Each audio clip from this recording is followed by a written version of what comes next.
পশ্চিম বর্ধমানের আসানসোল কোর্ট এলাকায় রেলগেট পার হতে গিয়ে ট্রেনে কাটা পড়ে মৃত্যু হলো এক প্রৌঢ়ের। মৃত ব্যক্তির নাম গৌতম সরকার, বয়স আনুমানিক 50 বছর।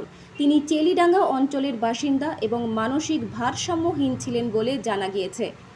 স্থানীয় সূত্রে খবর, বুধবার সকালে কোর্ট সংলগ্ন রেলের গেট বন্ধ থাকা সত্ত্বেও তিনি লাইনের নিচ দিয়ে পারাপার করার চেষ্টা করেন। সেই সময় চলন্ত ট্রেনের ধাক্কায় ঘটনাস্থলেই তার মৃত্যু হয়। এখানে দাদা মানে রেলগেট পড়েছিল, তো রেলগেট পড়ার পর তো উনি মানে যাচ্ছিল, আর ট্রেনটা সামনে চলে এসেছিলো। আর আমরা সবাই মিলে বললাম, যে বারণ করলাম যে এখানে আসো না, তো এই মাঝটাতে থাকো না, সবাই মিলে হাল্লা করলাম, শুনলো না। দিয়ে মাঝ এমন টেনে এলো, মারলো মাথার মধ্যে, তো এমন পড়লো, পড়ে রয়ে গেল। তো কোথাকার বাসিন্দা ছিল? বাসিন্দা আমাদের এখানকারই, মানে কিন্তু একটু হালকা ক্র্যাক ছিল।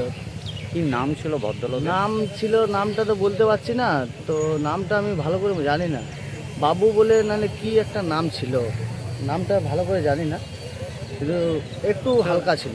তো মানে পাগল টাইপের ছিল। ম্যাক্সিমাম বয়স কত হতে বয়স পারে? দাদা ভাই ওই মোটামুটি ধরে রাখুন 50-55। উনি যে এইখানে এই কোর্ট মোড়ের বাসিন্দা ছিলেন? হ্যাঁ, কোর্ট মোড়েরই, আমাদের আশেপাশে এখানে যার বাড়ি দুয়ারে ফোয়ারে থাকতো, ইয়ে করতো, খাবার দিত, আমরা সবাই মিলে মানে খাবার ফাবার যখনই ইয়ে করতো দিয়ে যেতাম, ওই রকম না। কিন্তু লোক ভালো ছিল। ওরা 3 ভাই ছিল, 3 ভাইয়ের মধ্যে এক ভাই এখানে একদিকে এদিকে থাকে, আর একজন চেলিডাঙ্গাতে থাকে, আর এই একটা ভাই। আপনার নাম? আমার নাম শম্ভু, এখানে আমি থাকি, কাজ করি।